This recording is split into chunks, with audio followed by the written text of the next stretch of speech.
Le théâtre de l'Opéra de Paris, la scène, les musiciens, les coulisses et surtout les danseuses ont été le point central de l'œuvre d'Edgar Degas.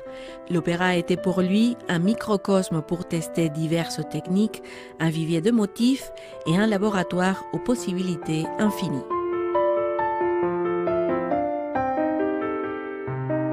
Degas était véritablement quelqu'un qui a fait de l'opéra le point central de ses travaux. Il n'y a pas d'autres exemples, je dirais, dans la peinture française. Mais ça correspond véritablement à son goût. Effectivement, il adorait l'opéra. Ça correspond aussi à une nécessité de son art, c'est-à-dire qu'il trouvait à l'opéra tout ce qu'il recherchait. Les points de vue, les gens, les lumières, le spectacle lui-même, les danseuses, c'est-à-dire la vérité du geste et du mouvement. C'est grâce au portrait d'un bassoniste de l'opéra, Désiré Dillot, qu'il peint véritablement sa première scène de ballet avec la fosse d'orchestre, où ces hommes en noir jouent de leur instrument, et puis déjà sur la scène, les danseuses dans leur tutu multicolore.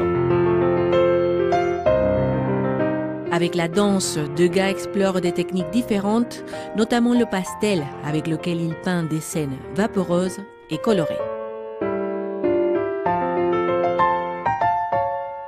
Il a inventé en fait un nouveau type de pratique du pastel, en superposant les couches de matière, en donnant une matérialité, une épaisseur, une sensualité en fait, à cette poudre de pastel qui n'était jamais arrivée jusque-là.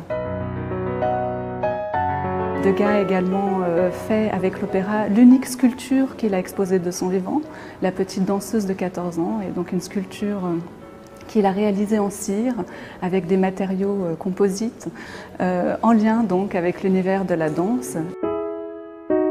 Les danseuses, c'est non seulement la danseuse sur scène, c'est-à-dire dans cet environnement, dans ce spectacle très extraordinaire, avec les feux de la rampe, avec ses lumières, avec ses costumes très étonnants et multicolores, mais c'est aussi les coulisses, c'est aussi la danseuse au repos, c'est aussi la danseuse fatiguée, c'est aussi l'examen de danse, tout ce qui fait le quotidien de ces danseuses.